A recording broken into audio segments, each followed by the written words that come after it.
Telugu Desam party మహిళా నాయకురాలు చిప్పగిరి మీనాక్షి ఆత్మహత్య చేసుకుంటారంటూ కడప ఎన్టీఆర్ సర్కిల్లోని సెల్ టవర్ ఎక్కి హల్చల్ చేశారు. దీంతో దాదాపు 2 గంటల పాటు ఆ ప్రాంతంలో ఉత్కంఠ నెలకొంది. ఒక పక్క రాష్ట్ర స్థాయి మహానాడులో ముఖ్యమంత్రి పాల్గొంటూ ఉండడం, మరోపక్క మీనాక్షి సెల్ టవర్ ఎక్కి ఆందోళన చేయడంతో తెలుగుదేశం పార్టీ నాయకులు ఆందోళనకు గురయ్యారు.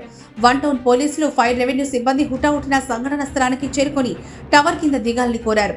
పోలీస్ అధికారులు మైకు ద్వారా మాట్లాడుతూ సెల్ టవర్ పై నుంచి కిందకు దిగాలని, మీ డిమాండ్ పార్టీ జాతీయ ప్రధాన కార్యదర్శి నారా లోకేష్ దృష్టికి తీసుకెళ్లామని తెలిపారు. మిమ్మల్ని మహానాడు వద్దకు తీసుకుని రావాలని లోకేష్ కోరారని, వెంటనే కిందకు రావాలి అంటూ మిమ్మల్ని లోకేష్ వద్దకు తీసుకెళ్తామంటూ పోలీసులు మీనాక్షికి మైకు ద్వారా కోరారు.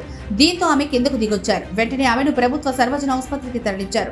ఇందుకీ మీనాక్షి సెల్ టవర్ ఎక్కి హల్చల్ చేయడానికి కారణం 2 దశాబ్దాలుగా పార్టీ కోసం పనిచేస్తున్న గుర్తింపు లేదు అన్న ఆవేదనే. ఇదే విషయం ఆమె మీడియాకు చెప్పారు. ఈ మేరకు పార్టీ అధినేత చంద్రబాబు కూడా లేఖ రాశారు. ఎమ్మెల్యే రెడ్డప్పగారి మాధవిరెడ్డి దళితురాలైన తన ఎదుగుదలను అడ్డుకుంటున్నారని ఆ లేఖలో పేర్కొన్నారు. అన్నిటికీ మించి మహానాడుకు తనలాంటి వారికి ఆహ్వానం లేకపోవడం బాధాకరమని పేర్కొన్నారు.